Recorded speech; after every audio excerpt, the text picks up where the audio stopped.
An influential businessman passes out at the wheel during the night, leaving his car stuck and the horn blaring through the empty streets.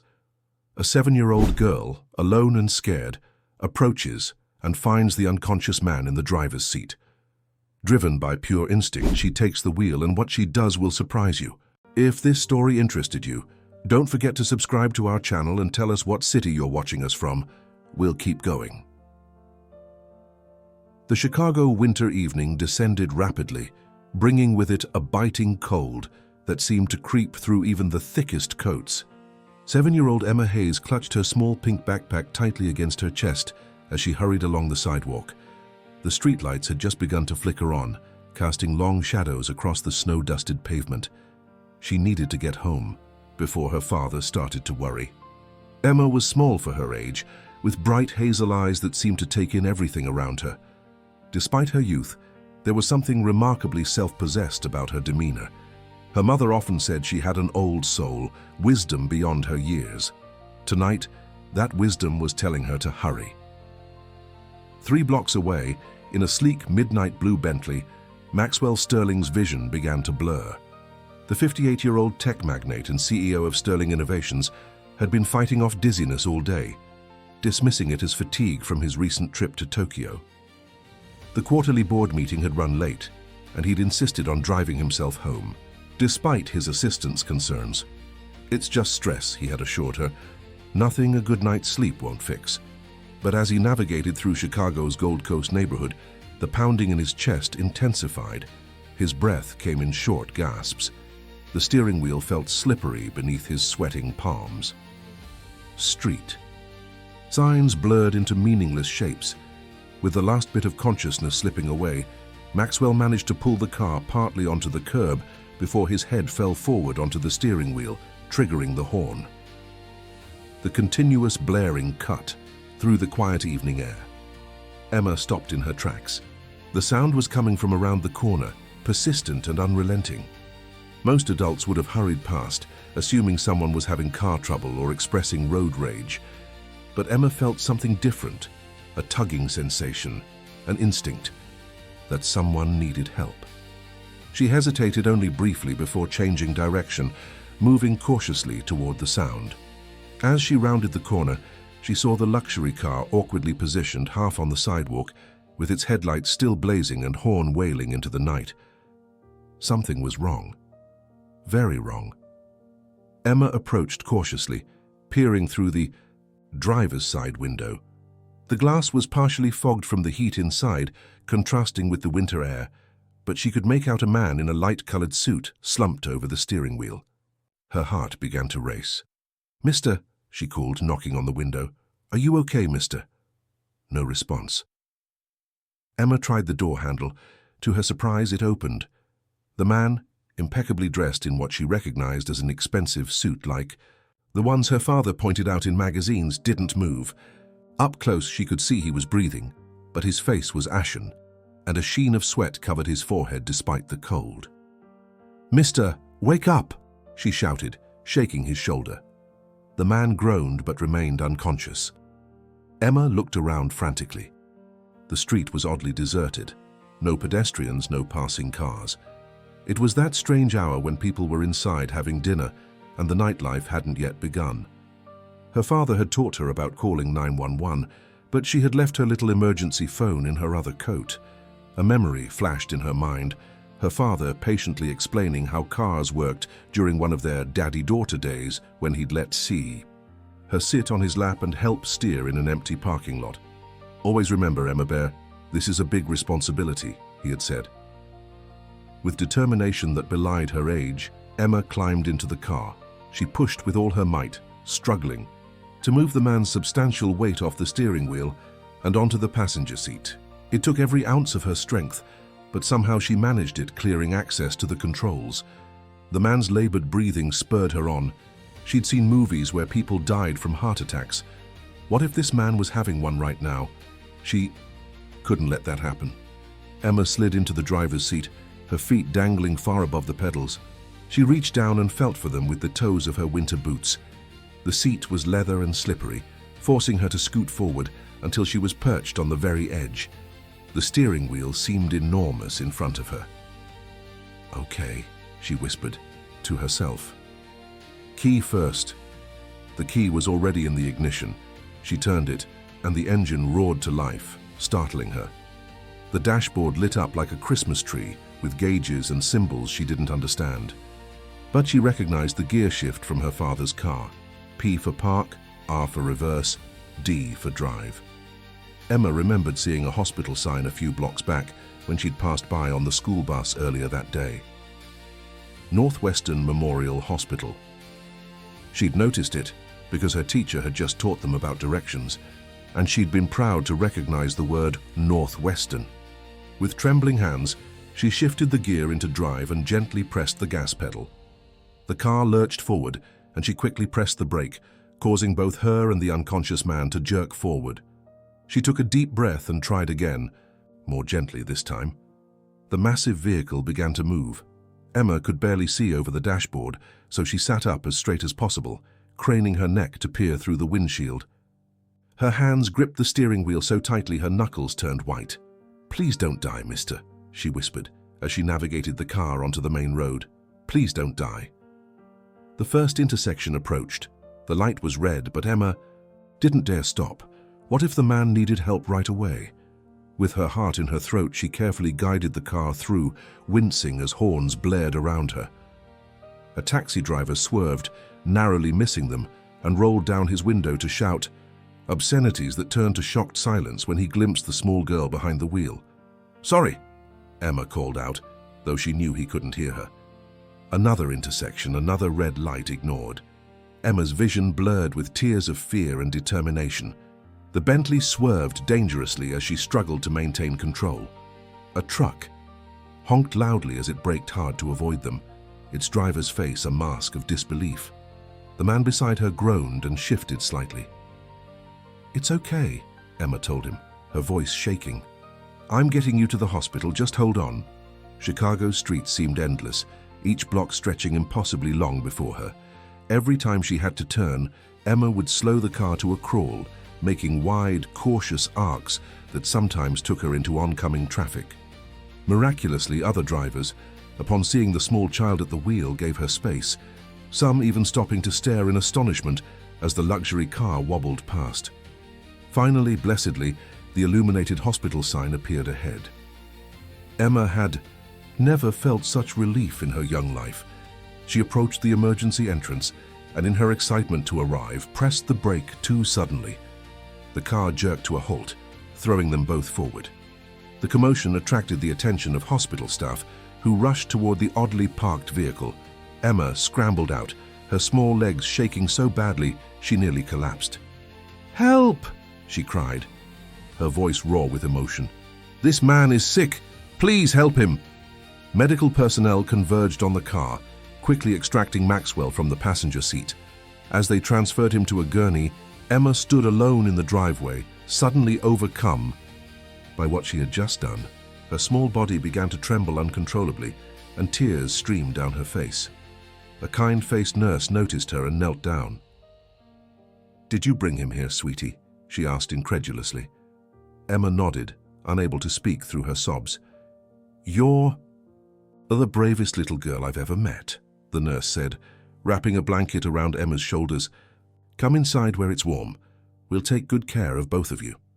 As Emma followed the nurse into the brightly lit hospital, she cast one last glance at the man being rushed through the emergency doors. "Please don't let him go away," she whispered, a prayer to whoever might be listening. Please. She didn't know then that this desperate journey was just the beginning, that the man whose life she had just saved would irrevocably change her own in ways neither of them could possibly imagine. Inside the hospital waiting room, Emma sat, wrapped in a hospital blanket, her small feet dangling from a chair designed for adults. The adrenaline that had fueled her impossible drive was fading, leaving her exhausted but unable to rest. Every time the double doors leading to the emergency area swung open, her eyes darted up, hoping for news about the man she had saved. A social worker named Ms. Jenkins had been called and was now sitting beside Emma, gently trying to extract information about her parents. The woman's kind face was etched with concern.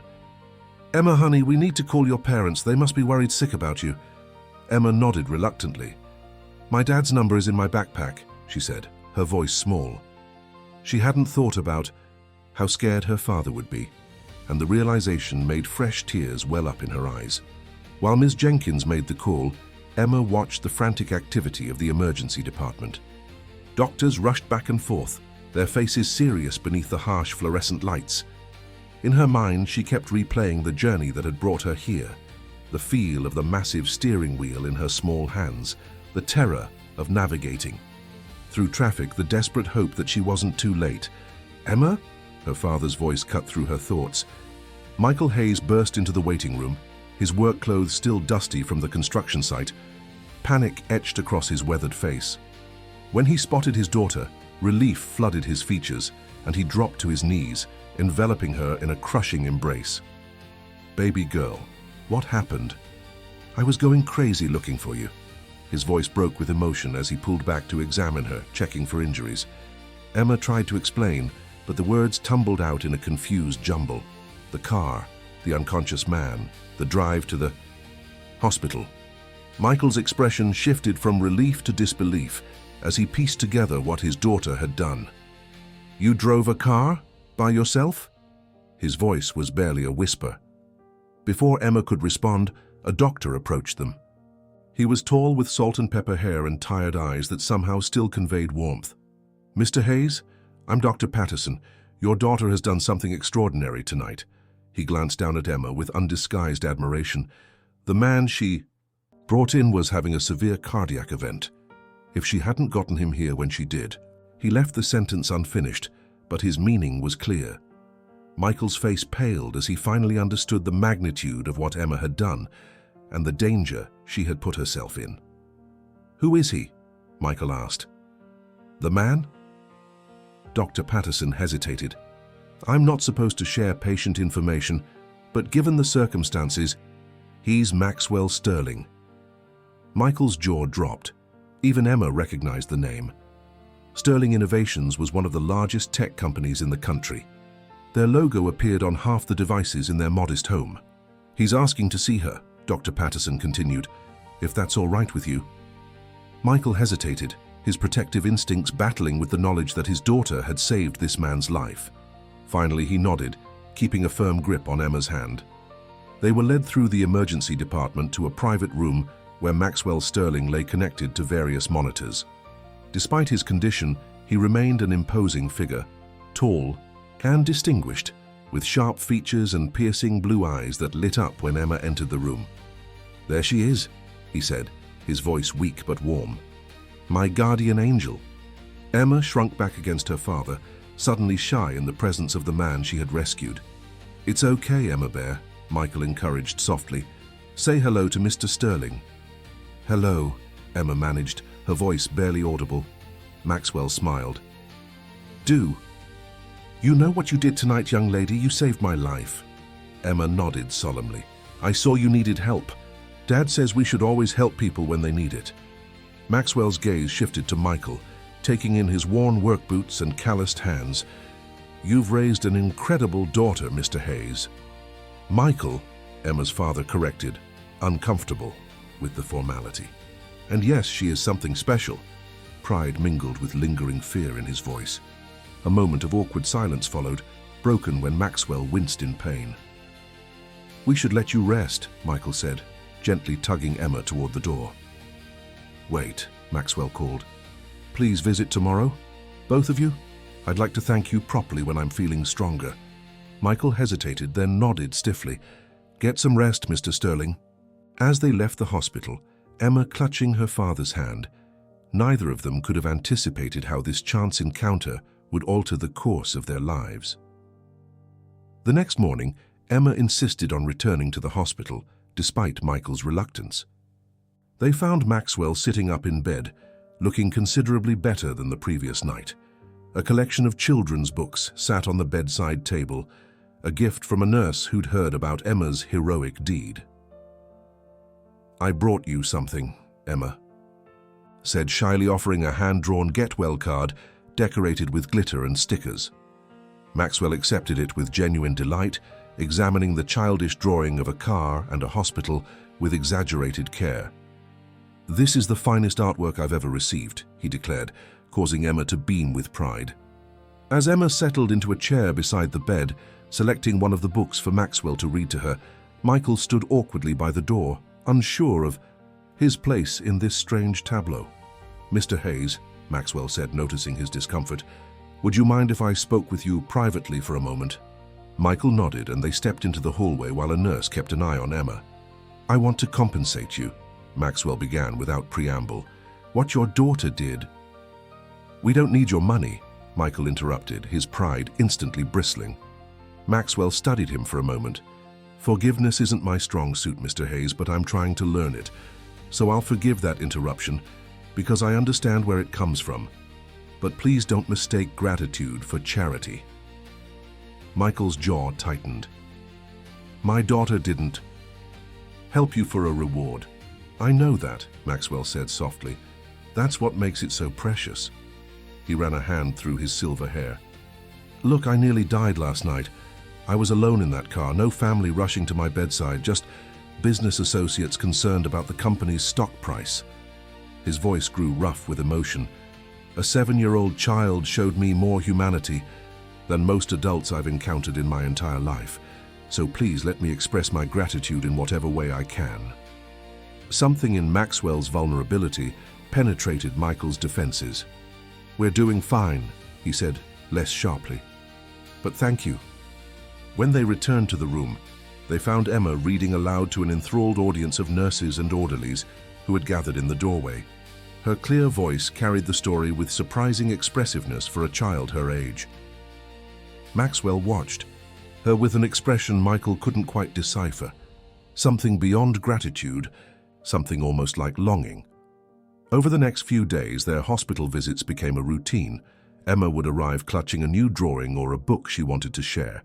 Maxwell would listen intently to her stories about school and friends, treating each childish anecdote as if it were vital information. For a man who commanded boardrooms and managed billion-dollar acquisitions, he displayed remarkable patience with Emma's meandering conversations. Michael observed their growing bond with a mixture of appreciation and unease. There was something undeniably touching about watching the powerful businessman light up at his daughter's arrival. Yet he couldn't help wondering what would happen when Maxwell Sterling returned to his world of corporate jets and penthouse apartments. Emma had already lost too much when her mother left. Michael couldn't bear to see her hurt again. On the 5th day, they arrived to find Maxwell dressed in regular clothes instead of a hospital gown, preparing to be discharged. "Are you going away?" Emma asked, her disappointment evident. Maxwell knelt to her level, wincing slightly at the movement. "I'm just going home to recover, Emma, but this isn't goodbye." He glanced up at Michael, seeking permission. After a moment's hesitation, Michael nodded. "How would you like to visit me sometimes?" Maxwell asked Emma. "I have a garden where we could read, and a chef who makes the best cookies in Chicago." Emma's eyes widened. "Can Dad come too?" "Of course," Maxwell assured her, standing to face Michael. "Both of you are welcome anytime." As they watched Maxwell being escorted to a waiting limousine, Emma waved enthusiastically, while Michael stood back, his expression guarded. "He's nice, isn't he, Dad?" Emma said, taking her father's hand. "Yes, Emma Bear," Michael replied carefully. "He seems nice." But as the limousine pulled away, Michael couldn't shake the feeling that their lives had just become entangled with something far bigger and more complicated than a simple act of kindness. For better or worse, Maxwell Sterling was now part of their world. What neither Michael nor Emma could see was Maxwell in the back of the limousine, staring at Emma's crayon drawing with tears in his eyes, remembering another child from long ago, a memory he had spent years trying to bury, and now rising unbidden to the surface of his consciousness. Maxwell Sterling's lakefront mansion in Chicago's exclusive North Shore stood as a monument to his success, a sprawling estate with manicured gardens and floor-to-ceiling windows offering breathtaking views of Lake Michigan. Yet as his driver pulled through the wrought iron gates a week after his discharge from the hospital, Maxwell felt none of the satisfaction that usually accompanied his return home. The enormous house echoed with emptiness. His housekeeper, Mrs. Winters, greeted him with professional concern, having prepared his favorite meals and arranged his medications according to the doctor's instructions. But her efficiency only highlighted what was missing: genuine warmth, the kind that had radiated from a small girl in a hospital room. "Will you be taking dinner in the study, Mr. Sterling?" Mrs. Winters asked. "No," Maxwell replied, surprising himself. "Set it in the garden pavilion tonight. And, Mrs. Winters, we'll be having guests this weekend, a young girl and her father. Please prepare the blue guest suite and stock the kitchen with whatever children like. Cookies, I suppose. And healthy options," he added hastily, imagining Michael Hayes' disapproval of a sugar-only menu. Mrs. Winters raised an eyebrow but nodded. In 15 years of service, she had never seen her employer host a child. Alone in his study later that evening, Maxwell found himself unable to focus on the stack of documents his assistant had couriered over. Instead, he picked up the phone and made a call he'd been contemplating since the hospital. "Archer, it's Sterling. I need a background check. Nothing invasive, just the basics." He hesitated. "Michael Hayes and his daughter Emma, Chicago residents." 2 days later, a sealed envelope arrived on his desk. Maxwell stared at it for a long moment before opening it, feeling vaguely guilty for investigating the family without their knowledge. But old habits died hard, and Maxwell hadn't built his empire by taking unnecessary risks. The report was brief but revealing. Michael Hayes, 34, widower. Not divorced as Maxwell had assumed. His wife Catherine had died 3 years ago from cancer, leaving him to raise Emma alone. He worked as a foreman at a construction company, earned a modest but stable income, and had no criminal record beyond a single speeding ticket. They lived in a small apartment in a working-class neighborhood on the city's west side. Emma attended the local public school, where she was an excellent student despite having to sometimes arrive early or stay late due to her father's work schedule. Maxwell sat back, a complex mixture of emotions washing over him. Relief that there were no red flags, sadness for the loss they had endured, and something else, a peculiar sense of kinship with Michael, despite their vastly different circumstances. Both men navigating life without partners, both shaped by loss. When Saturday arrived, Maxwell found himself uncharacteristically nervous. He changed his outfit twice, first a suit that felt too formal, then casual wear that seemed too deliberate in its informality.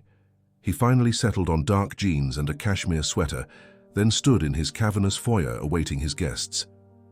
The doorbell rang precisely at the agreed time. Michael Hayes was nothing if not punctual. Maxwell opened the door himself, dismissing Mrs. Winters with a wave. Emma bounced excitedly on her toes, wearing a blue dress that had clearly been saved for special occasions.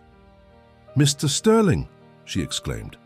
"Dad said we could only stay for 2 hours because you need to rest, but I brought books to read to you." Maxwell chuckled, kneeling despite his still healing body to accept the enthusiastic hug Emma offered. 2 hours is plenty of time to start with," he said, rising to shake Michael's hand. The construction worker's grip was firm, his expression carefully neutral as he took in the opulent surroundings. "Nice place," Michael said, in what had to be the understatement of the year. "It's too big for one person," Maxwell replied honestly. "But the garden is worth it. Emma, would you like to see the flowers?" What followed was the most enjoyable afternoon Maxwell had experienced in years. Emma's delight in the garden, her careful examination of each bloom, her excitement over the koi pond, all of it felt like seeing his home through new eyes. Even Michael gradually relaxed, especially when their conversation turned to the garden's design and construction, territory where he had professional knowledge to contribute.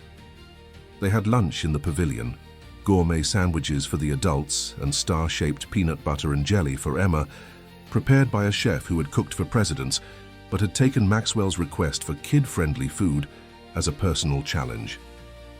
"This is the best sandwich ever," Emma declared, making the chef beam with pride as he retreated to the kitchen. After Lunch, when Emma became absorbed in feeding the koi fish, Maxwell seized the opportunity to speak privately with Michael. "She's remarkable," Maxwell said, watching Emma count fish aloud. "You've done an amazing job raising her alone."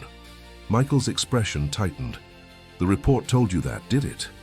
Maxwell didn't insult him by denying it. "Yes, I apologize for the intrusion, but in my position—" "Save it," Michael interrupted. "I get it. Man like you has to be careful." His voice held no rancor, just a tired acceptance. "Must have been disappointed to find out we're nothing special. Just a working guy and his kid." "Actually," Maxwell said quietly, "I found out you're far more impressive than I imagined. Raising a child like Emma alone while working full-time, that takes extraordinary strength." Michael studied him, searching for condescension and finding none. "Her mother did the hard part," he said finally. "Laid the foundation, I'm just trying not to mess it up." "Catherine," Maxwell said, "I'm sorry for your loss." Michael's eyes widened slightly at the use of his late wife's name, but he merely nodded. 3 years next month. Emma was 4. Young enough that the memories are fading, which breaks my heart, even while I'm grateful she was spared the worst of the grief. They watched Emma in silence for a moment, each man lost in his own thoughts. "What about you?" Michael asked suddenly. "No family?" Maxwell's face closed off. "No," he said shortly. "Not anymore." Before Michael could inquire further, Emma called out, having discovered a small stone bench hidden among some flowering bushes. The moment passed, but Michael filed away both the response and the shadow that had crossed Maxwell's face at the question. 2 hours stretched into 4, and the sun was beginning to set when Michael finally insisted it was time to leave. Emma protested until Maxwell promised another visit soon. "Next Saturday," he suggested. "I have a collection of old board games gathering dust that could use some attention." Emma's enthusiastic agreement made both men smile. As Maxwell watched, their modest car disappeared down his long driveway. He was struck by the silence that descended upon their departure. The house behind him suddenly seemed less like a showcase of his success and more like a mausoleum, beautiful, impressive, and utterly lifeless. What began as a one-time visit evolved into a weekly ritual. Each Saturday, Emma would arrive, bursting with stories from school, bringing drawings or small treasures to show Maxwell. Michael would come too, initially vigilant, but gradually easing into something approaching comfort in the billionaire's presence. For Maxwell, these visits became the cornerstone of his week. Board meetings and corporate acquisitions paled in comparison to the simple joy of teaching Emma to play chess or listening to her read aloud from her favorite books. He found himself collecting children's literature throughout the week, scouring bookstores for titles he thought might engage her curious mind. During Emma's 3rd visit, rain confined them indoors, leading to an impromptu tour of the mansion. When they reached Maxwell's home office, Emma spotted a silver-framed photograph partially obscured behind a stack of files. Maxwell, much younger, with his arm around a dark-haired woman. "Is that your wife?" Emma asked innocently. Maxwell froze. Michael, sensing the sudden tension, tried to redirect Emma's attention, but Maxwell raised a hand to stop him. "No," he said carefully. "That was someone very special to me a long time ago." Emma nodded with the easy acceptance of childhood and moved on to examine a crystal paperweight. But Michael had seen something in Maxwell's expression, a flash of such profound pain that it momentarily stripped away the billionaire's polished veneer. Later, after Emma had fallen asleep watching a movie in the media room, Michael found Maxwell on the terrace staring out at the rain-lashed lake. "You don't have to talk about it," Michael said, joining him at the railing, "but sometimes it helps." Maxwell remained silent for so long that Michael thought he wouldn't respond. When he finally spoke, his voice was low, nearly lost beneath the sound of raindrops. "I was married once. Briefly. It ended badly." "I'm sorry," Michael said simply. Maxwell nodded, offering nothing more, and Michael didn't press. They stood side by side, two men from different worlds, finding unexpected common ground in loss and fatherhood. As fall gave way to winter, their visits continued. Maxwell had his staff prepare the indoor pool for Emma, who approached swimming with the same determined focus she brought to everything. Michael initially declined to join them, uncomfortable with accepting what he perceived as luxury, but Emma's insistence eventually wore him down. Watching father and daughter splash together, Maxwell felt a curious ache in his chest. Not envy, something more complex, a recognition of what he had missed, what he had sacrificed in his relentless pursuit of success. "You should join us," Emma called, waving him over.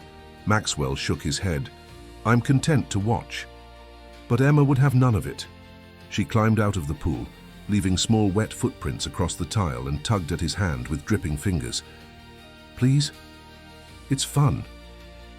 Something in her earnest request crumbled his resistance.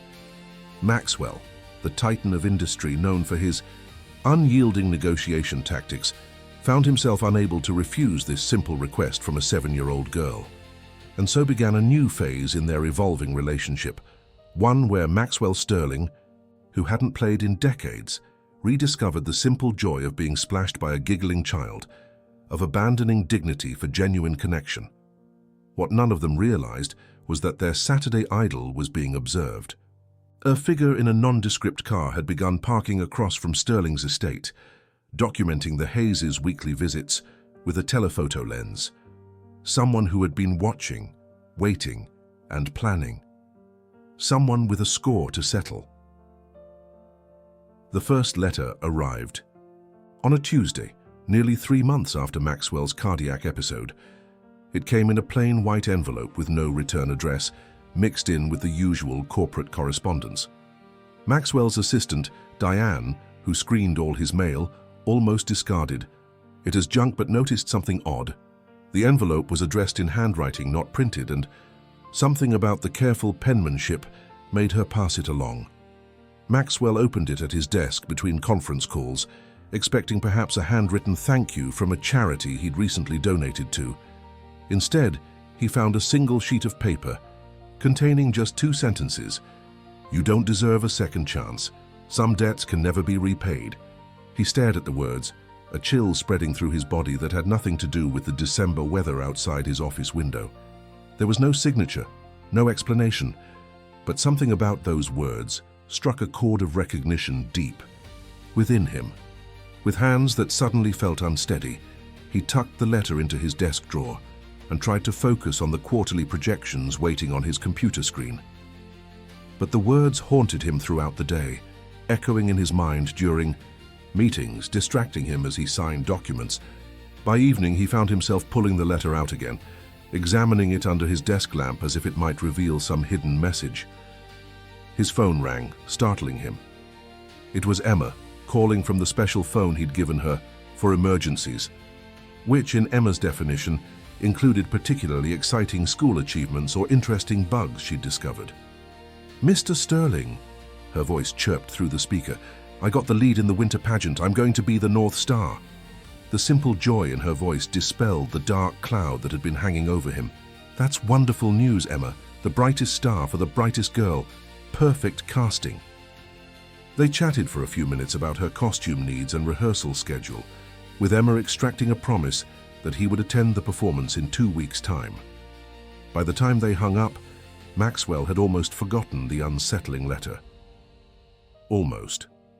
The second letter arrived exactly 1 week later. This time the message was longer, the tone more pointed. "She reminds you of him, doesn't she? The child you abandoned for Sterling Innovations. How convenient to find redemption with someone else's daughter, while your own blood suffered your absence." Maxwell's blood ran cold. This was no random threat or scam. This was someone who knew his past, the past he'd spent decades burying, the secret shame he carried beneath his public success. With trembling fingers, he reached for the bottom drawer of his desk, unlocking it with a key he kept on his person at all times. Inside was a small wooden box containing the few personal items he permitted himself to keep. He removed an aged photograph, a dark-haired woman holding a toddler with familiar blue eyes, the same photograph Emma had spotted in his office, though she'd only seen it partially obscured. Rebecca and Nathan, his ex-wife and son. The painful memories he'd suppressed for over 20 years came flooding back.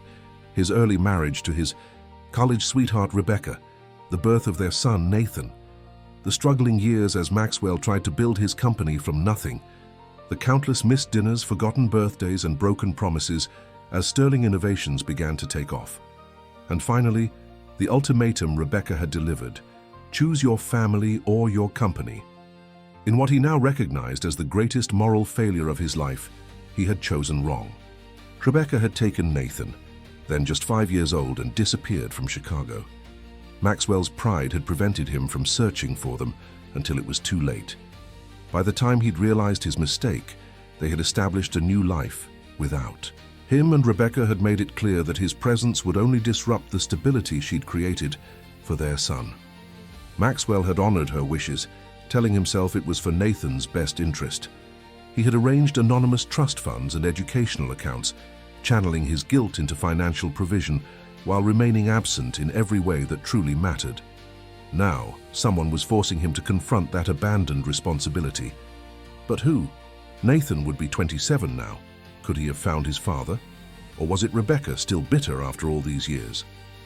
The third letter arrived just 2 days later, slid under his office door sometime during the night. This one contained only a newspaper clipping, an article about Sterling Innovations' upcoming children's technology initiative, with a photo of Maxwell at a press conference. Across the image, written in the same careful handwriting, what would Emma think if she knew the truth? The threat was unmistakable. Whoever was sending these messages was not only aware of his past, but also of his relationship with Emma. The thought of Emma learning about his abandonment of Nathan, of seeing disappointment replace the admiration in her eyes, was unbearable. Maxwell increased security at both his home and office, instructing his team to be vigilant for any suspicious individuals. He considered canceling Saturday's visit with the Hayes family, but couldn't bring himself to disappoint Emma. When they arrived, Emma was bubbling with excitement about her upcoming performance, twirling in the foyer to demonstrate how she would shine as the North Star. Maxwell tried to match her enthusiasm, but Michael immediately sensed something was wrong. "You look like hell," Michael observed bluntly when Emma had gone to the kitchen to help Mrs. Winters with the hot chocolate. "Everything okay?" Maxwell hesitated. He and Michael had developed an unexpected rapport over the past months, but they weren't exactly friends. There remained a careful distance between them, the unbridgeable gap of different life experiences and financial realities. "Just business." "Concerns," Maxwell replied, the lie tasting bitter on his tongue. Michael studied him for a moment, clearly unconvinced, but nodded. "If you say so." Their afternoon proceeded as usual, board games in the library, Emma's dramatic readings from her latest favorite book, dinner in the informal dining room that had become their regular spot. But Maxwell found himself watching Emma with a new awareness, seeing echoes of Nathan in her mannerisms, hearing his son's long-ago laughter in her giggles. As Michael and Emma prepared to leave, bundling up against the December cold, Maxwell was struck by a sudden impulse. "Michael, may I speak with you for a moment?" Emma was sent to wait in the car with the heater running while the two men stood in the doorway. "I've been meaning to ask," Maxwell began, uncharacteristically hesitant. "How are things financially? With Emma's pageant coming up, holiday, expenses?" Michael's expression immediately closed off. "We're fine." Of course, Maxwell backpedaled. "I didn't mean to imply. We don't need your charity," Michael said, his voice level but firm. "Emma loves spending time here, and I appreciate what you've done for her emotionally since the accident. But we take care of our own needs." Maxwell nodded, accepting the rebuff. But as he watched their car pull away, he couldn't shake the image of Emma in her too small winter coat, or forget Michael's exhausted expression when he thought no one was looking. That night, Maxwell made a series of discreet phone calls.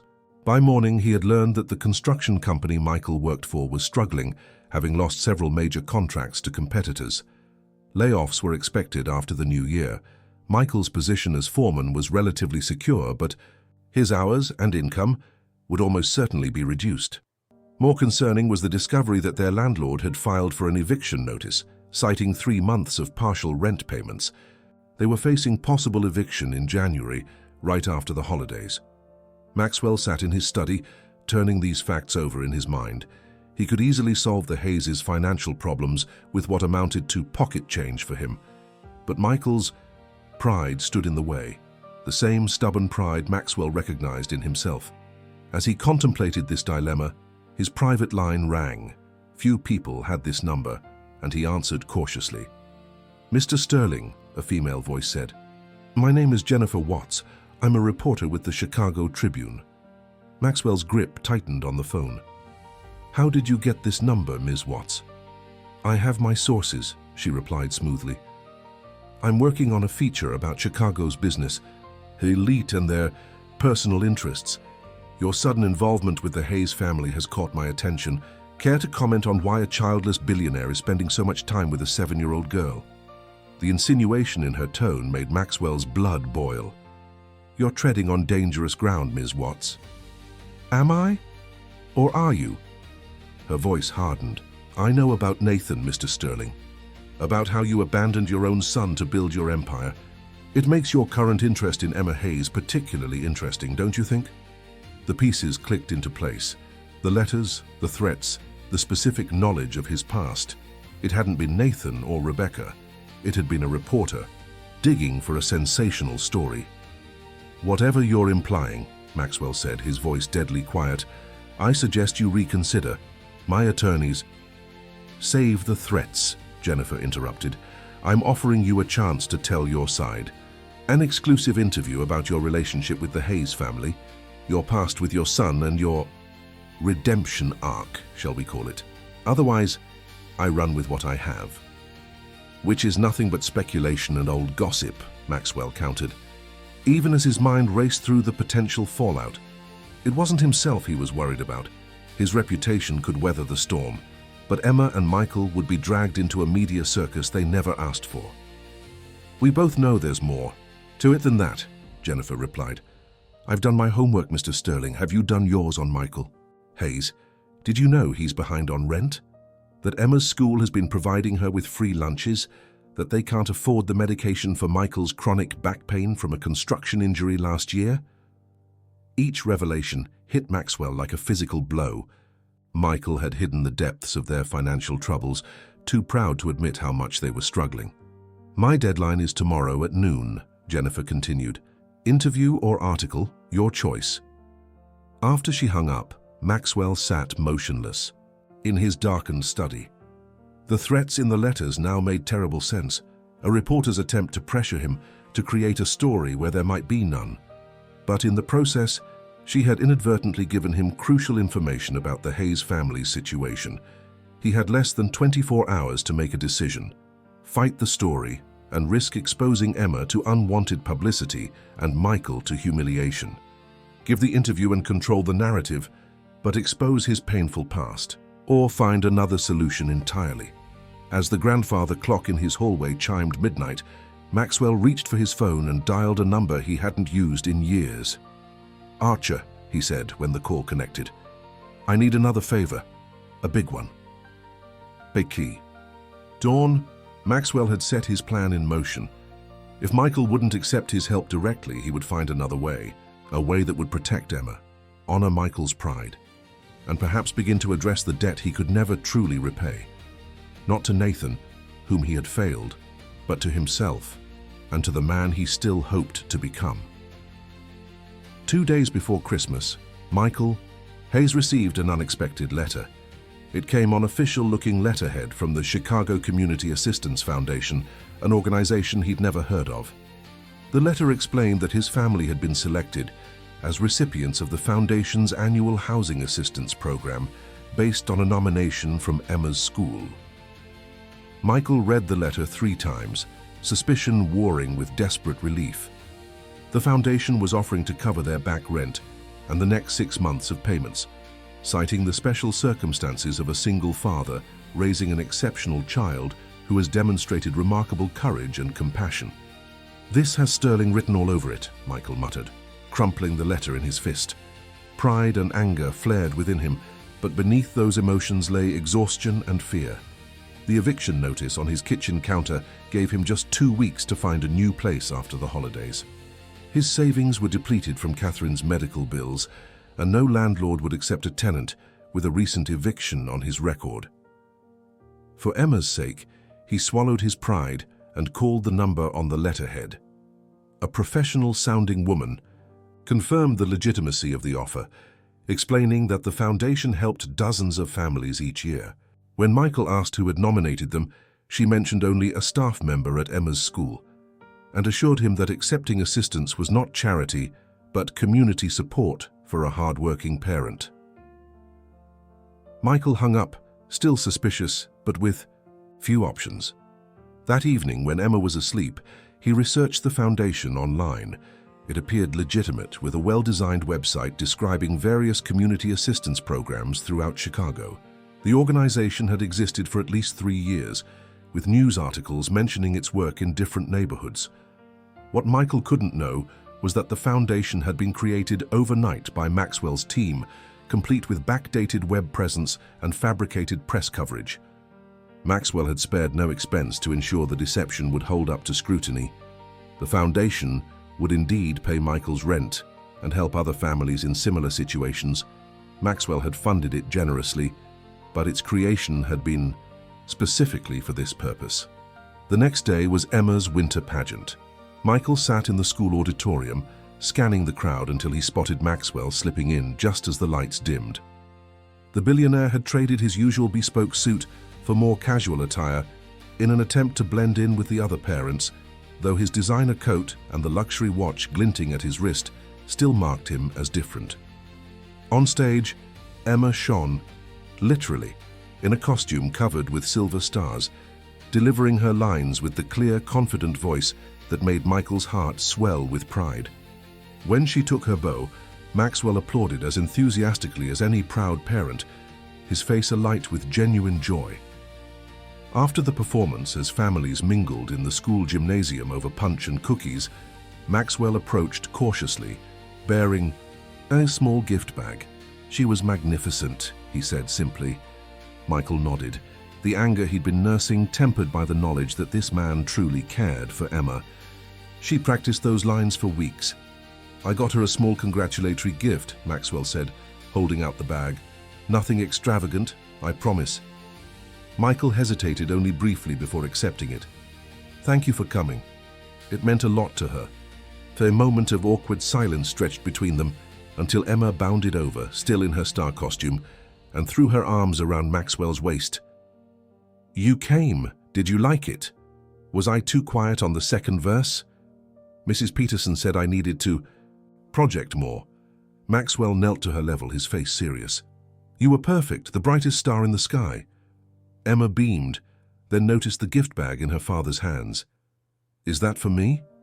Inside was a simple star-shaped pendant on a silver chain, nice but not ostentatiously expensive, and a card congratulating her on her performance. Emma immediately asked her father to help her put it on, proudly showing it off to her friends. As Michael fastened the clasp around his daughter's neck, he made a decision. "Mr. Sterling, could we speak privately for a moment?" They stepped into a quiet corner of the gymnasium. Michael took a deep breath. "I received a letter from the Chicago Community Assistance Foundation yesterday." Maxwell's expression remained neutral. "Oh?" "Cut the act," Michael said, but without heat. "I know it was you. The foundation that magically appeared right when we needed it. The rent assistance that's exactly what we need." For a moment, Maxwell considered maintaining the pretense, but something in Michael's steady gaze made him reconsider. "How did you figure it out?" "I'm not an idiot," Michael replied, "and you're not as subtle as you think." Maxwell sighed. "Are you going to refuse the help?" Michael looked across the room at Emma, happily showing her new necklace to her teacher. "No," he said finally, "I can't, not with her future at stake." He turned back to Maxwell, his expression a complex mixture of gratitude and resentment. "But I need to know why, the truth this time." Maxwell was saved from responding by a commotion near the gymnasium entrance. A woman with a professional camera was attempting to enter, only to be blocked by a school administrator, citing privacy policies for the children's event. "Jennifer Watts," Maxwell muttered, recognizing the reporter who had threatened him. Who? Michael asked. A reporter. She's been investigating me, us, the time I spend with Emma. Michael's face darkened. What are you talking about? Not here, Maxwell said, eyeing the ongoing confrontation. We need to leave. Now. They collected Emma quickly, Maxwell leading them through a side exit to where his driver waited. As they pulled away from the school, Maxwell explained about the threatening letters, the reporter's call, and her insinuations about his relationship with Emma. She's planning to run a story suggesting improper motives, Maxwell concluded grimly. I refused her interview, so she's gathering material her own way. Michael's face had grown progressively paler during Maxwell's explanation. Are you saying my daughter is going to be splashed across the newspapers because of her connection to you? I'm doing everything I can to prevent that, Maxwell assured him. My legal team is prepared to file an immediate injunction if the Tribune runs anything involving Emma. Michael ran a hand through his hair, his voice tight with controlled anger. This is exactly what I was afraid of when you first came into our lives. Emma's been through enough without becoming tabloid fodder. I know, Maxwell said quietly, and I'm sorry. But there's something else you should know. The real reason Jennifer Watts is so interested in me, in us. As the car glided through Chicago's snowy streets, Maxwell finally revealed the truth he'd been concealing. About Rebecca, about Nathan, about his greatest failure as a husband and father. I had a son, he said, staring out at the sea, passing cityscape rather than meeting Michael's eyes. I chose my company over him when he was just a child. His mother gave me an ultimatum, and I made the wrong choice. By the time I realized my mistake, it was too late. They had built a new life without me. Michael listened in silence, his expression unreadable. When Emma saved me, Maxwell continued, when I saw her courage and her heart, it awakened something I thought was dead. A chance to do better, to be better. Not to replace Nathan. Nothing could ever do that, but to honor the second chance I was given. He finally turned to face Michael. The financial help, the foundation, it wasn't charity, it was selfishness in a way. I needed to know she was safe, that she had what she needed, that I wasn't failing another child. The car pulled up to Michael's apartment building. Emma had fallen asleep during the drive, her star costume twinkling softly in the dimness of the car's interior. I need time to process this, Michael said finally, gathering his sleeping daughter. But thank you for being honest. Finally. Maxwell watched them enter their building, a heavy weight in his chest. He had revealed his deepest shame, laid bare the guilt he carried. Now all he could do was wait to see if Michael would allow him to remain in Emma's life. He didn't have to wait long. The next morning, Jennifer Watts's article appeared in the Tribune and online, a sensationalized expose titled Sterling's Secret, Billionaire's Mysterious Relationship with Child Hero Raises Questions.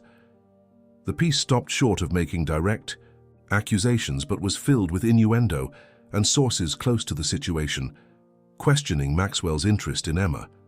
It referenced his abandoned son, though not by name, and suggested Maxwell was attempting to buy affection from Emma and her father through lavish gifts and financial assistance. Worst of all, it included a grainy photo of Emma entering Maxwell's car after the pageant, her face partially visible despite the newspaper's token effort to obscure it. Maxwell's phone rang moments after he finished reading the digital version. It was Michael, his voice shaking with barely controlled fury. Have you seen it? Yes, Maxwell replied, his own anger cold and precise. My attorneys are all ready. I don't care about your attorneys, Michael cut in. Emma's teacher just called. Reporters are outside her school. They're asking other children about her, about us. Maxwell closed his eyes, a wave of nausea washing over him. I'll fix this, Michael, I promise. You've done enough, Michael responded, his voice breaking. Just stay away from us for now, please. The line went dead before Maxwell could respond. For 3 days, Maxwell respected Michael's request, though it felt like physical pain to be cut off from Emma. His legal team secured a temporary restraining order against further publication of photos or information about Emma, citing child privacy laws. They also filed a defamation suit against Jennifer Watts and the Tribune, not for the insinuations about Maxwell himself, but for the harm done to Emma and Michael. On Christmas Eve, unable to bear the separation any longer, Maxwell drove himself to the Hayes' apartment building. He sat in his car for nearly an hour, a carefully wrapped gift for Emma on the passenger seat, debating whether to approach their door. His decision was made for him when Michael emerged from the building, headed toward his car. He spotted Maxwell immediately and froze, then slowly approached the billionaire's vehicle. Maxwell lowered his window. "I know you asked for space. I needed to bring her Christmas gift." He gestured to the package beside him. Michael studied him for a long moment. "Come upstairs," he said finally. "She's been asking about you." The apartment was small but warm, decorated with homemade paper chains and a modest tree, adorned with what looked like years of accumulated ornaments, many clearly crafted by Emma in various stages of childhood.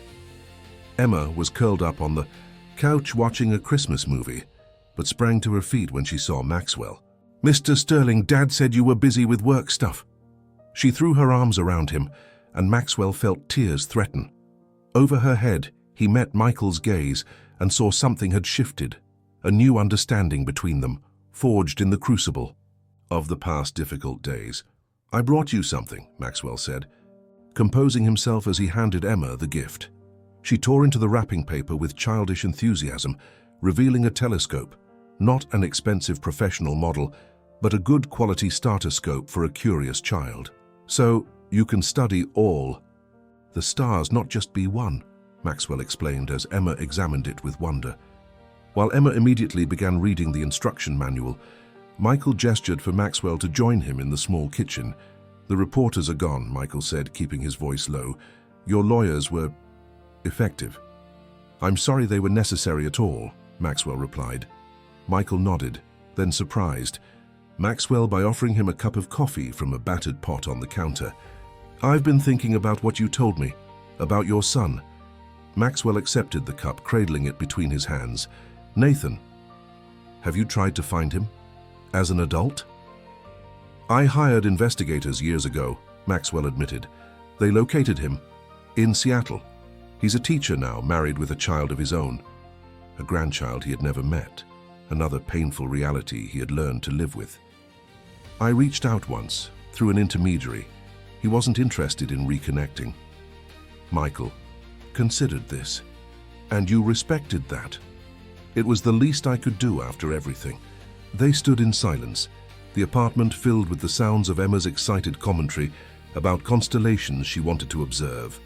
"The Foundation," Michael said finally. "Is it real? I mean, beyond us?" "It is now," Maxwell assured him.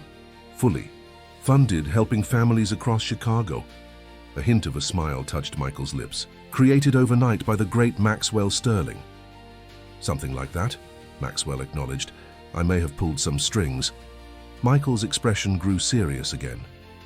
"I won't let Emma be hurt by your world, the media, the speculation, any of it." "Nor will I," Maxwell promised, "whatever it takes." Our tentative truce established, they rejoined Emma, who was already planning where to set up her telescope on Maxwell's lakefront property.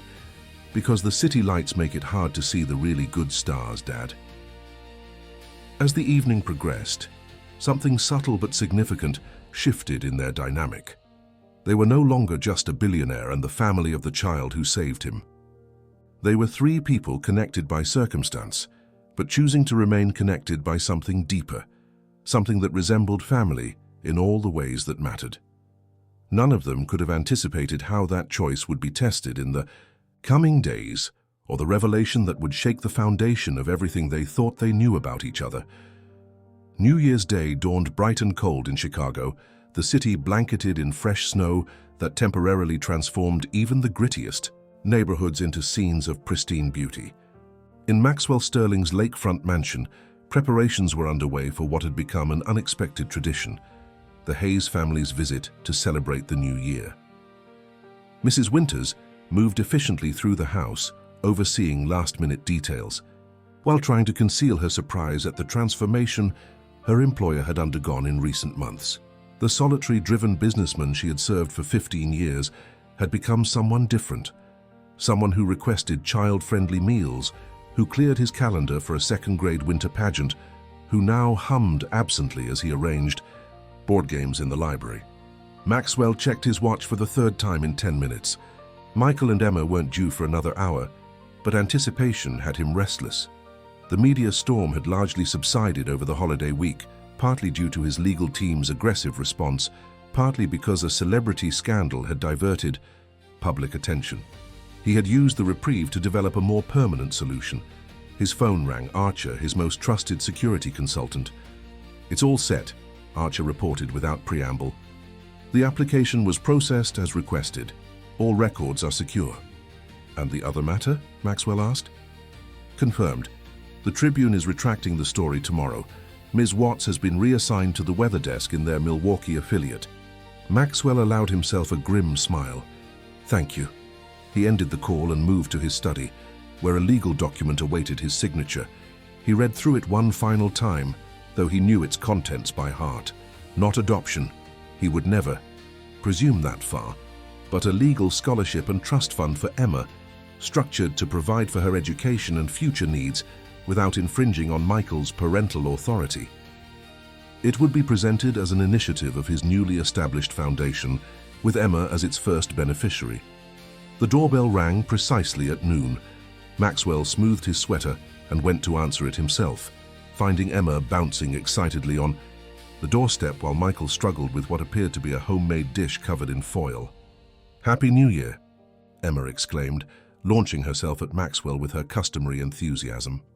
"Sarah from work insisted we bring something," Michael explained, looking slightly embarrassed as he held out the dish. "It's her grandmother's black-eyed peas.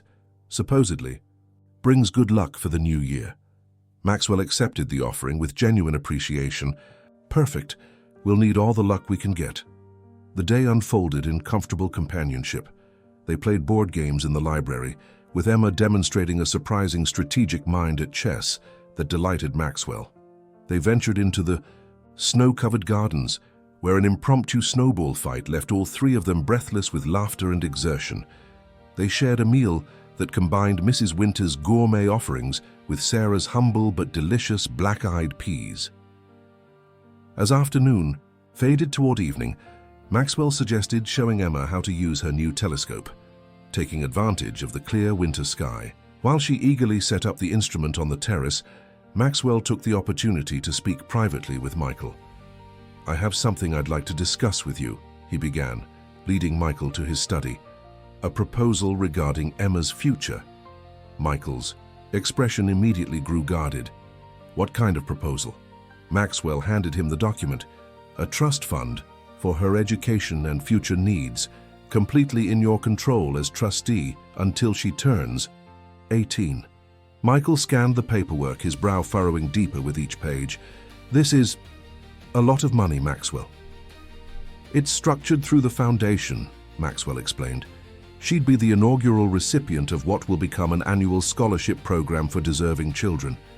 There would be no direct connection to me personally, no media attention." Michael set the document down. "Why are you doing this?" "You know why," Maxwell replied quietly. Michael studied him for a long moment. "Because of Nathan. Because you're trying to make amends." "Partly," Maxwell acknowledged, "but also because she deserves every opportunity, because she saved my life, because—" He hesitated, then finished simply, "because she matters to me." Before Michael could respond, a commotion from the foyer interrupted them. Raised voices, including Mrs. Winter's normally composed tones, sounding distinctly alarmed. They hurried from the study to find a tall, dark-haired man in his late 20s standing in the entrance hall. He wore a rumpled coat dusted with snow, and his face, handsome, with piercing blue eyes that matched Maxwell's own, was flushed with emotion. Maxwell froze, his breath catching in his throat. "Nathan?" The young man's gaze locked onto Maxwell, years of pain and anger evident in the tightness of his jaw. "Hello, Father." The word held no warmth, only bitter acknowledgement. "How?" Maxwell began, then stopped, unable to formulate a coherent question through his shock. "How did I find you?" Nathan supplied. "You're not exactly hiding. Your face. Hairs all over the business news." His eyes flicked to Michael, then back to Maxwell. "Though I admit the recent coverage was unexpected. That's what finally brought me here." Michael glanced between them, recognition dawning.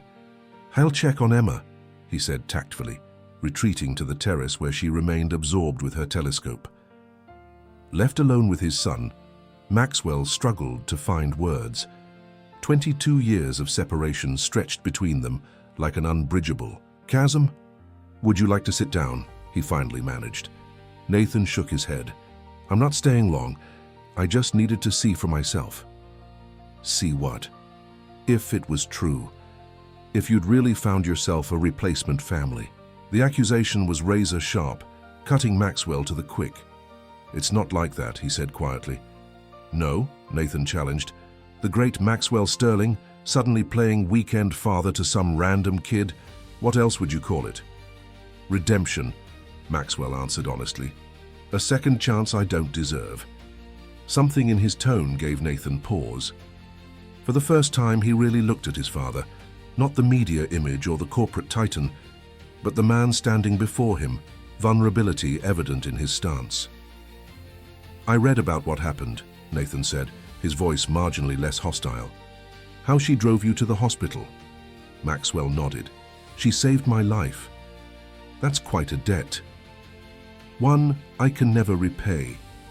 But it's not about debt, not anymore." Maxwell hesitated, then asked the question that had haunted him for years. "Why are you here, Nathan? After all this time?" Nathan's expression flickered with uncertainty. "I don't know. When I saw those articles, something just snapped. I kept thinking about how you were never there for my school events, my birthdays, how you missed everything that mattered. And now suddenly, you're playing doting grandfather to some strangers." "Kid?" "Not grandfather," Maxwell corrected gently. "Just friend." Nathan gave a disbelieving laugh. "Since when does Maxwell Sterling have friends?" The question hit with surprising force because it contained a fundamental truth. Before Emma and Michael, Maxwell's life had been devoid of genuine connections, filled with business associates, employees, and acquaintances, but no one who truly knew him. "Things change," Maxwell said simply. "People change, at least they can try to." A tense silence stretched between them until Nathan broke it with an unexpected question. "How's Mom?" Maxwell blinked in confusion. "I wouldn't know. We haven't spoken in over 20 years. Now it was Nathan's turn to look confused. "But the support payments, they've been coming from you all this time." "I set up a trust," Maxwell explained. "It's administered independently. I receive no information about you or your mother. That was part of our agreement." Nathan's brow furrowed. "She always said you were watching from afar, that you had people reporting back to you about me." "No," Maxwell said firmly. "Never. I respected her wishes completely. The only thing I knew about you until today was what my investigator told me 5 years ago, that you had become a teacher and started a family of your own." He paused, then added softly, "I have a grandchild I've never met." Nathan's certainty seemed to waver.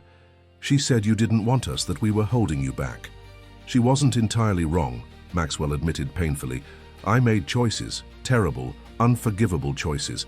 I put Sterling Innovations above everything, including my family. By the time I realized what I'd lost, Rebecca had made it clear that coming back into your life would only disrupt the stability she'd created for you." He met Nathan's gaze directly. "I told myself I was respecting her wishes by staying away, that it was best for you. But the truth is I was a coward. I was afraid to face what I'd done, afraid you would reject me. So I threw myself into building the company, told myself that financial support was enough." His voice roughened with emotion. "It wasn't, it never could be. And I've lived with that knowledge every day since." Before Nathan could respond, the terrace door opened and Emma bounded in, cheeks flushed with cold and excitement. Mr. Sterling, I can see Jupiter and 3 of its moons. She skidded to a stop when she noticed Nathan suddenly shy in the presence of a stranger. Michael followed close behind, his expression apologetic. Sorry, she couldn't wait to tell you. Maxwell managed to smile despite the emotional turmoil roiling within him. Emma, this is Nathan, an old friend. Emma studied the newcomer with frank curiosity. You have the same eyes as Mr. Sterling, she observed. Nathan blinked, clearly taken aback by the child's perceptiveness. Yes, I suppose I do. Are you staying for dinner? Emma asked. Mrs. Winters made chocolate mousse for dessert. It's really good. The simple, innocent question hung in the air, laden with implications far beyond Emma's understanding. Nathan looked at Maxwell, conflict evident in his expression. I should go, he said finally. Please, Maxwell said, the word emerging more as plea than invitation. Stay, just for dinner. Nathan hesitated, then nodded stiffly. Fine, just dinner. What followed was perhaps the most surreal meal of Maxwell's life. Emma, oblivious to the undercurrents of tension, chatted happily about her telescope, her school, and her plans to learn piano in the coming year. Michael maintained a calm, steady presence, occasionally steering the conversation when it faltered. Nathan said little but watched the interactions with growing puzzlement, as if trying to reconcile the warm, attentive man at the table with the absent father of his memories. As Mrs. Winters served the promised chocolate mousse, Emma turned to Nathan with the directness only children can manage. Why haven't I met you before, if you're Mr. Sterling's friend? Nathan hesitated, looking to Maxwell for guidance. Nathan and I lost touch for many years, Maxwell explained carefully. Sometimes that happens between people, even when they care about each other. Emma considered this. Like when my friend Zoe moved to Florida. We write letters sometimes, but it's not the same. Something like that, Maxwell agreed, his throat tight with emotion. Well, I'm glad you found each other again, Emma declared with 7-year-old certainty. Everyone needs friends. After dinner, while Emma and Michael explored the music room, Emma eager to show Michael the piano she hoped to learn, Nathan and Maxwell found themselves alone again in the study. She's quite something, Nathan observed, breaking the uncomfortable silence. Yes, Maxwell agreed. Remarkable. And her father?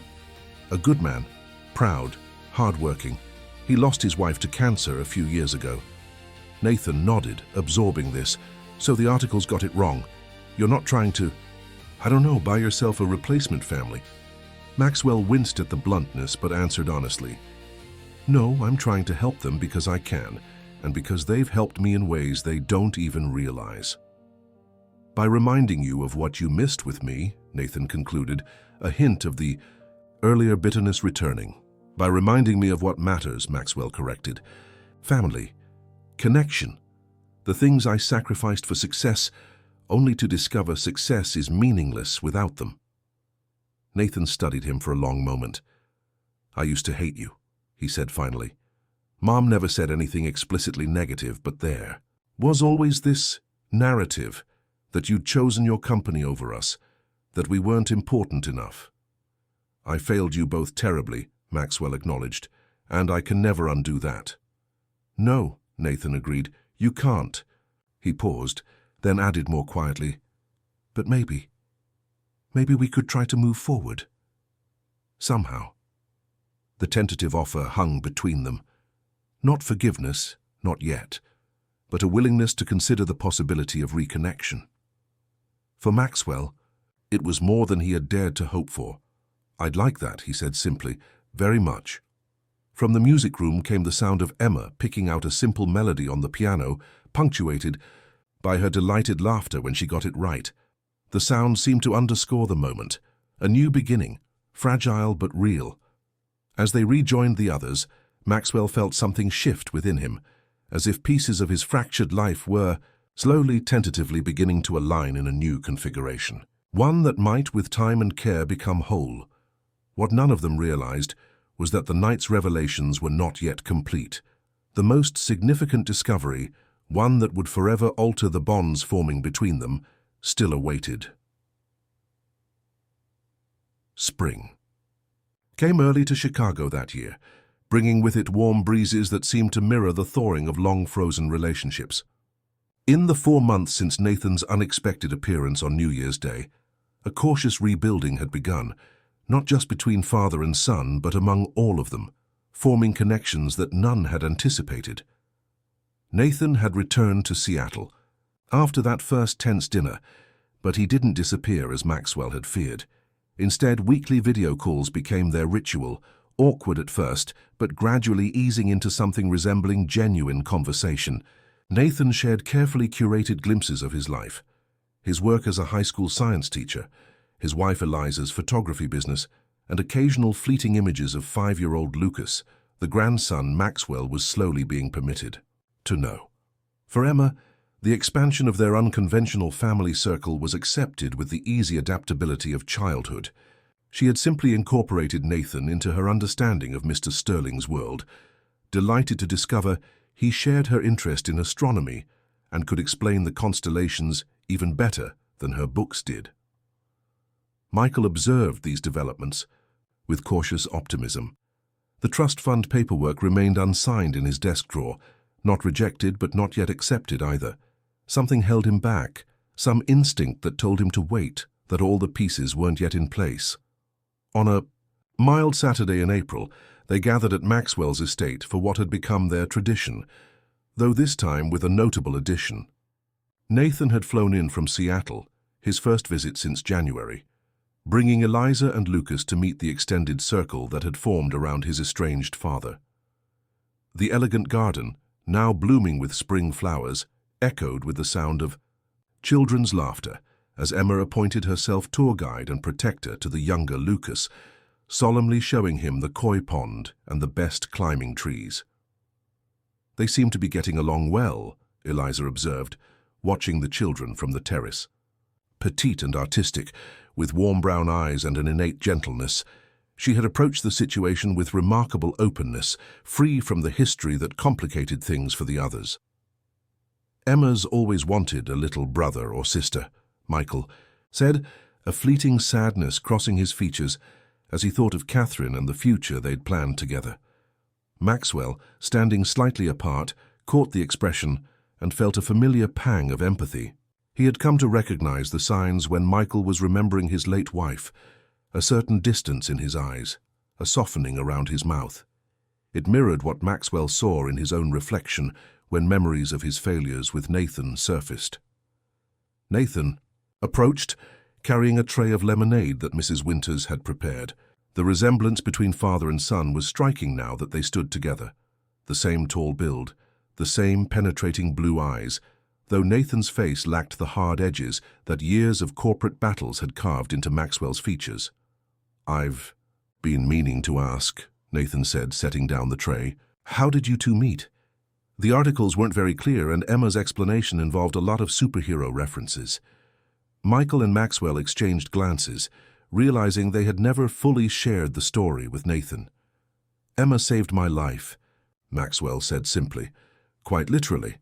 As they settled into comfortable chairs, Maxwell recounted that fateful December night, his cardiac episode while driving, Emma finding him unconscious, her incredible journey behind the wheel of his Bentley to get him to the hospital.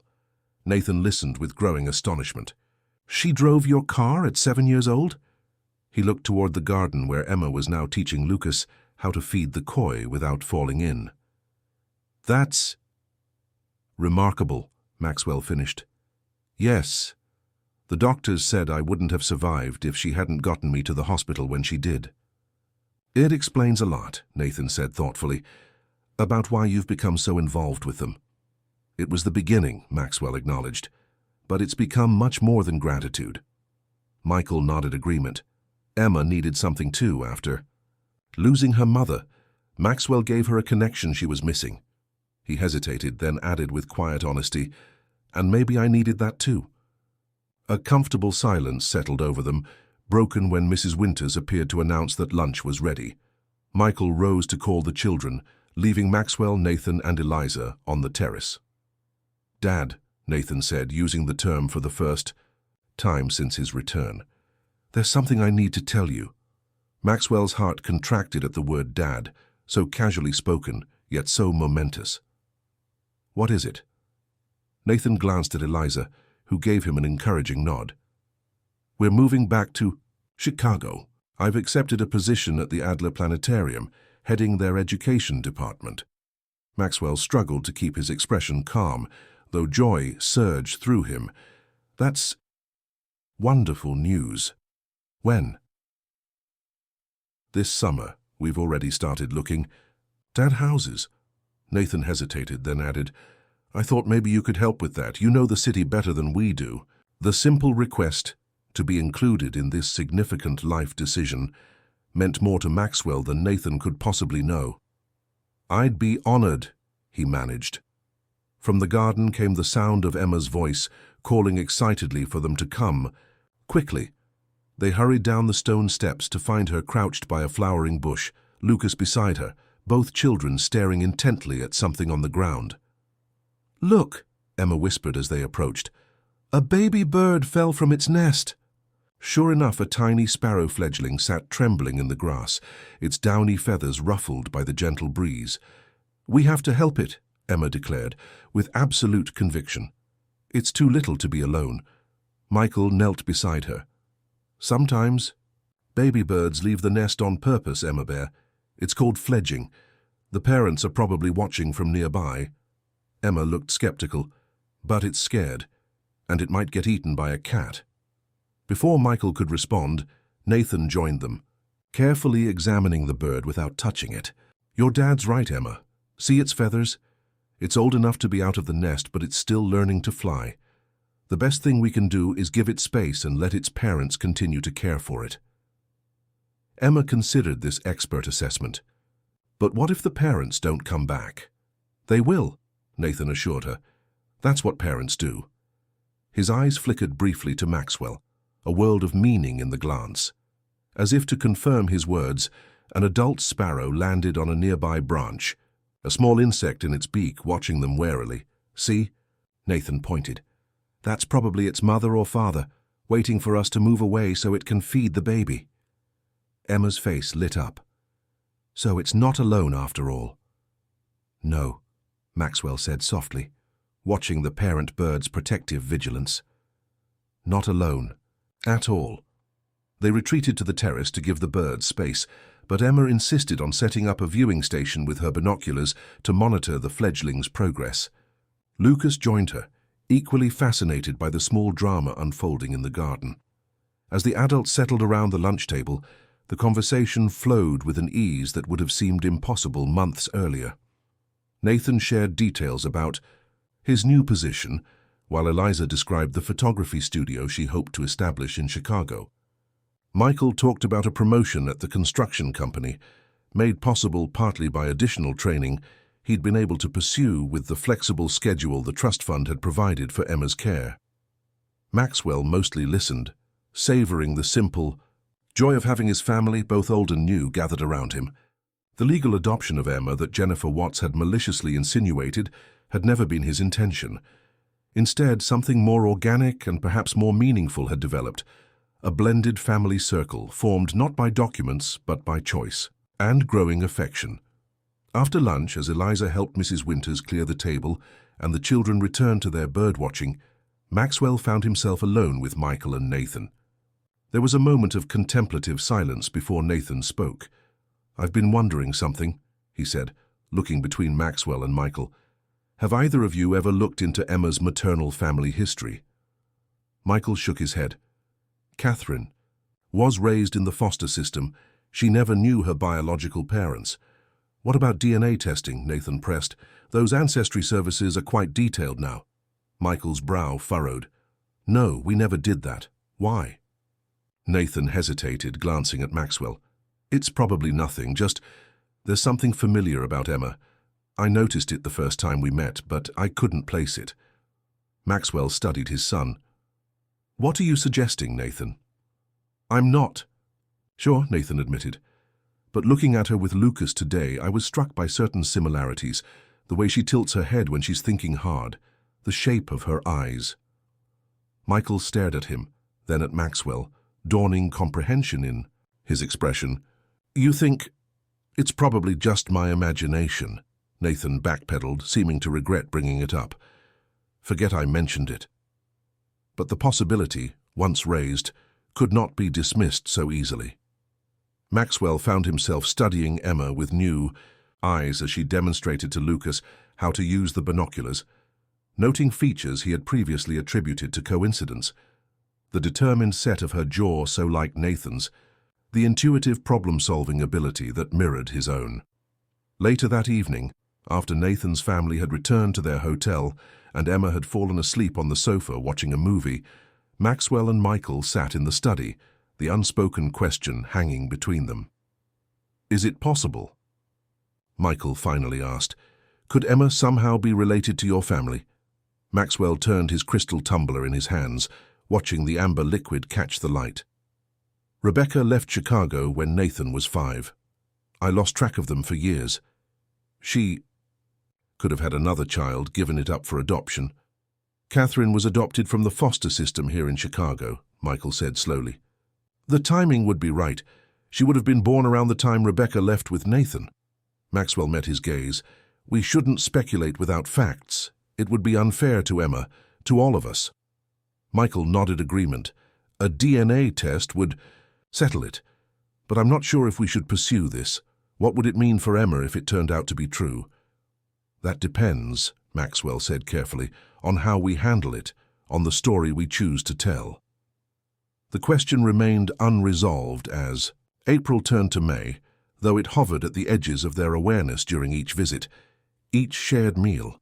Nathan and his family returned to Seattle to prepare for their summer move, but the seed of possibility he had planted continued to grow. It was Emma herself who ultimately forced the issue. During one of their regular Saturday visits, she found an old photograph album in Maxwell's library and began paging through it, fascinated by glimpses of a younger Maxwell in various global locations. "Who's this?" she asked suddenly, pointing to a faded photograph of Rebecca holding infant Nathan. Maxwell froze, then carefully sat beside her on the sofa. "That's Nathan when he was a baby, and his mother, Rebecca." Emma studied the image intently. "She looks like the lady in my mom's special box." Michael, who had been reading nearby, looked up sharply. "What special box, Emma Bear?" "The one in your closet, with Mum's important papers. There's a picture of a lady who looks like her." Emma pointed at Rebecca's image. "Mum said it was her birth mother, but she didn't know her name." The adults exchanged stunned glances. Later that evening, after Emma was asleep, Michael retrieved a small wooden box from his apartment, Catherine's special box that he had preserved for Emma but never fully examined himself. Inside, among birth certificates and adoption papers, they found a faded photograph of a younger Rebecca, unmistakable despite the years. A DNA test confirmed what they had begun to suspect. Catherine Hayes, Emma's mother, had been Rebecca Sterling's biological daughter, given up for adoption shortly after Rebecca left Chicago with Nathan. Emma was Maxwell's granddaughter by blood, as well as by the bonds they had formed. The revelation could have fractured their carefully constructed family circle. Instead, it somehow completed it, explaining the connection they had all felt from the beginning, a connection that transcended the circumstances of their meeting. On a warm evening in June, they gathered on Maxwell's terrace overlooking Lake Michigan, Michael and Emma, Nathan, Eliza and Lucas, and Maxwell himself. The sunset painted the sky in brilliant oranges and pinks, reflecting off the water in a dazzling display.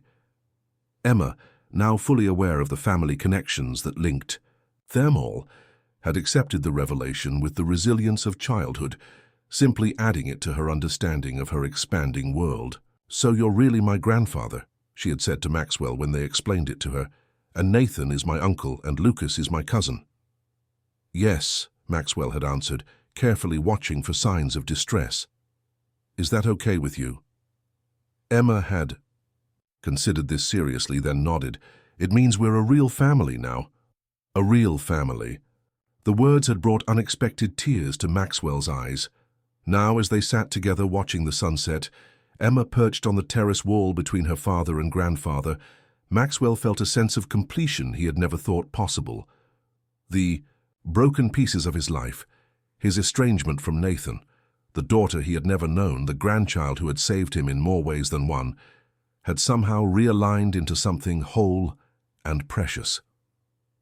"I've been thinking," Michael said, breaking the companionable silence, "about that trust fund paperwork." Maxwell nodded, careful to keep his expression neutral. "And?" "I think it's time I signed it." Michael glanced at Emma, who was pointing out different cloud formations to Lucas. "Not because we need it, but because it's part of her legacy, from both sides of her family." The simple acceptance meant more than Michael could possibly know, an acknowledgement of their shared responsibility for Emma's future, a final integration of their once separate worlds. Later, as the children played a board game inside and the adults remained on the terrace enjoying the evening air, Nathan approached his father. "You know," he said quietly, "for years I believed you chose your company over family. That success was all that mattered to you." Maxwell didn't deny it. That was true for a long time. "But seeing you with Emma, with all of us," Nathan gestured to their gathered family, "I think maybe you just needed the right reason to choose differently." Maxwell considered this. "Perhaps. Or perhaps I needed to lose everything that mattered before I could understand its value." "Well," Nathan said with the hint of a smile, "it seems you've found it again." As night fell over Lake Michigan, stars appearing one by one in the darkening sky, Maxwell Sterling stood surrounded by the family he had never expected to have. A son rebuilding a relationship once thought irreparably broken. A granddaughter who had saved his life in the most literal sense and then transformed it in ways far more profound, and the expanding circle of connections that had grown from that single act of courage. The journey had begun with a child's decision to help, a stranger in need. It had led them all through pain and revelation to this moment of wholeness. Not perfect, there would always be scars from the past, always new challenges to face, but whole nonetheless. Emma joined him at the railing, her small hand slipping naturally into his. "Grandpa," she said, testing the still new title, "can we use the telescope tonight? The stars are really bright." "Of course," Maxwell replied, his heart full. "We have all the time in the world." Together they turned their gaze